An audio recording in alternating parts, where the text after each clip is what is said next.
মধ্যপ্রাচ্যের ইতিহাসে কি তবে সবচেয়ে বড় পট পরিবর্তন ঘটে গেল?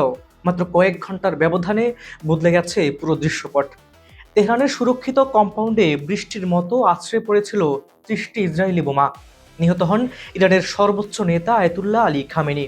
কিন্তু এই হামলার পেছনে আসল সত্যটা কি? পেন্টাগন কেন এখন বলছে ইরানের কোনো আক্রমণের পরিকল্পনাই ছিল না? আর এই মিশনে সৌদি যুবরাজ মোহাম্মদ বিন সালমানের ভূমিকা কি ছিল? দর্শক, খবর সংযোগের বিহাইন্ড দ্য সিনের আজকের এপিসোডে আজ আমরা উন্মোচন করব তেহরান ট্র্যাজেডির সেই অন্ধকার অধ্যায়। ভিডিওটি শেষ পর্যন্ত দেখুন, কারণ শেষে থাকছে সিআইএ এর সেই গোপন তথ্যের হদিস, যা পুরো পৃথিবীকে কাঁপিয়ে দিয়েছে।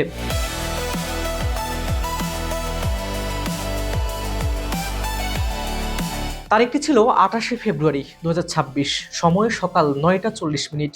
সাধারণত এই ধরনের হামলা রাতে হলেও এবার বেছে নেওয়া হয়েছিল দিনের আলো। কিন্তু কেন? কারণ সিআইএ থেকে পাওয়া এক গোপন তথ্য।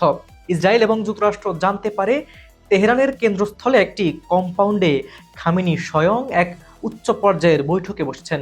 দীর্ঘ কয়েক মাস ধরে খামেনি প্যাটার্ন অফ লাইফ বা দৈনন্দিন রুটিন ট্র্যাক করছিল সিআইএ। প্রযুক্তির নিখুঁত জালে ধরা পড়েছিলেন খামেনি। ইসরায়েলি যুদ্ধ বিমানগুলো যখন আকাশে ওড়ে, তাদের লক্ষ্য ছিল একটাই: ইরানের শীর্ষ নেতৃত্বকে চিরতরে মুছে ফেলা। খামেনির বাংকার ভেদ করতে একে একে ৩০টি শক্তিশালী বোমা নিক্ষেপ করা হয়। আর ফলাফল, খামেনি সহ ইরানের অন্তত ৩জন জ্যেষ্ঠ প্রতিরক্ষা কর্মকর্তা এবং সেনা কমান্ডার নিহত হন।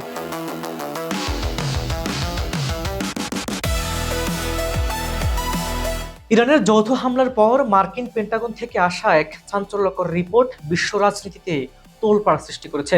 ট্রাম্প প্রশাসন ইতিপূর্বে দাবি করেছিল যে ইরান যুক্তরাষ্ট্রে বড় ধরনের হামলার ছক করছে এবং সেই আসন্ন হুমকি মোকাবেলা করতে এই অভিযান। তবে পেন্টাগন এখন মার্কিন কংগ্রেসকে দাপ্তরিকভাবে জানিয়েছে যে তেহরান আগে থেকে যুক্তরাষ্ট্রকে আক্রমণ করার কোনো পরিকল্পনাই করেনি।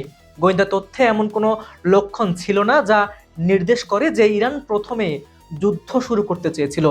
এই স্বীকারোক্তি ট্রাম্প প্রশাসনের পূর্বের আক্রমণাত্মক বয়ানকে চরম বিতর্কের মুখে ফেলে দিয়েছে। গোয়েন্দা তথ্যের গরমিল ও যুদ্ধের নেপথ্য কারণ। পেন্টাগনের কর্মকর্তারা রুদ্ধদ্বার ব্রিফিংয়ে স্বীকার করেছেন, ইরানের ব্যালিস্টিক ক্ষেপণাস্ত্র এবং প্রক্সি বাহিনীগুলো মার্কিন স্বার্থের জন্য দীর্ঘমেয়াদী হুমকি ছিল ঠিকই, কিন্তু তারা তৎক্ষণাৎ কোনো হামলার মুডে ছিল না। এই তথ্য ফাঁসের পর প্রশ্ন উঠেছে, তবে কি কোনো সুনির্দিষ্ট উস্কানি ছাড়াই এই বিশাল রক্তক্ষয়ী অভিযান চালানো হলো? সিআইএর দেওয়া তথ্যের ভিত্তিতে যেভাবে তড়িঘড়ি করে খামেনির ওপর ৩০টি বোমা ফেলা হয়েছে, তাতে এখন স্পষ্ট যে হামলার উদ্দেশ্য যতটা না আত্মরক্ষা ছিল, তার চেয়ে বেশি ছিল শাসন ব্যবস্থা পরিবর্তনের কৌশল। বিশ্লেষকদের মতে এই যুদ্ধের পেছনে ইসরায়েলি প্রধানমন্ত্রী বেনিয়ামিন নেতানিয়াহুর দীর্ঘদিনের চাপ একটি বড় ফ্যাক্টর হিসেবে কাজ করছে।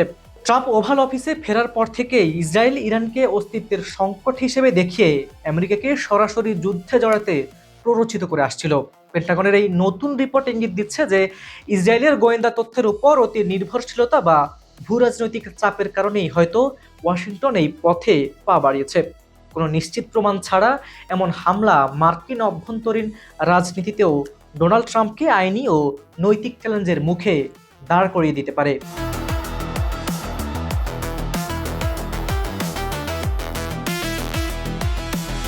এখন প্রশ্ন ওঠে, ইরান কি কিছুই জানতো না?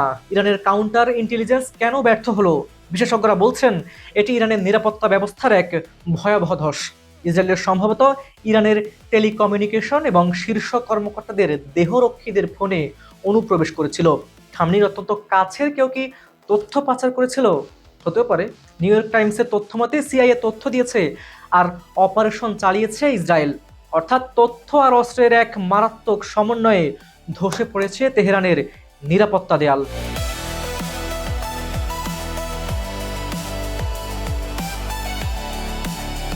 এই হামলার পর পুরো মধ্যপ্রাচ্য যখন কাঁপছে, তখন সবচেয়ে বেশি ক্ষুব্ধ হয়েছে সৌদি আরব।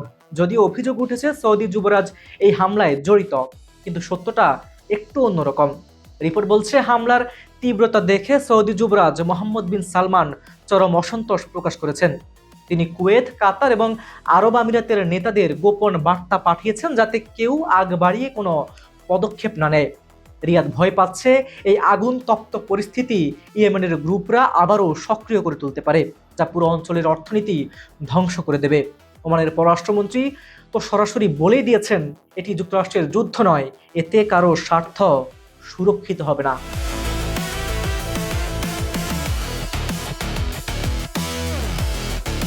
খামেনি পরবর্তী ইরান এখন কোন দিকে যাবে?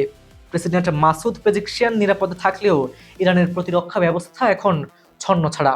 ট্রাম্প যখন মারে লাগুতে বসে এই বিজয় উদযাপন করছেন, তখন তেহরানের আকাশে কালো ধোঁয়া এক অনিশ্চিত ভবিষ্যতের ইঙ্গিত দিচ্ছে। ইরান কি এর প্রতিশোধ নেবে? বন্ধুরা, মধ্যপ্রাচ্যের এই পরিস্থিতি কি তৃতীয় বিশ্বযুদ্ধের সংকেত? আপনার কি মনে হয়? খামেনিকে হত্যা করে কি শান্তি ফিরবে, নাকি অশান্তির দাবানল আরও বাড়বে? কমেন্ট বক্সে আপনার মতামত জানান। ভিডিওটি ভালো লাগলে লাইক দিন এবং এই ব্রেকিং নিউজের পরবর্তী আপডেটের জন্য আমাদের চ্যানেলটি সাবস্ক্রাইব করে বেল আইকনটি চেপে রাখুন। বিজ্ঞাপন ও প্রমোশনের জন্য ডেসক্রিপশনে দেওয়া নাম্বারে যোগাযোগ করতে পারেন। অনুষ্ঠানটি আপনারা পৃথিবীর কোন প্রান্ত থেকে দেখছেন? বাংলাদেশ, ভারত, পাকিস্তান, নেপাল, মালয়েশিয়া, ইন্দোনেশিয়া, চীন, Japan, Korea, America, London, Italy, Spain, German, France, Europe, Ukraine, Brazil, Argentina, Africa, Saudi Arab, Iraq, Iran, মিশর, কুয়েত, দুবাই, মধ্যপ্রাচ্যের যে কোনো দেশ থেকে দেখুন না কেন, আমরা আপনার মতামত শুনতে চাই। আজ এই পর্যন্তই। প্রতিশ্রুতি থাকলো, কাল একই সময়ে আবার ফিরবো নতুন টপিক, গভীর বিশ্লেষণ আর আরও বড় দৃষ্টিভঙ্গি নিয়ে। আজ এই পর্যন্তই। ভালো থাকুন, সুস্থ থাকুন। আল্লাহ হাফিজ।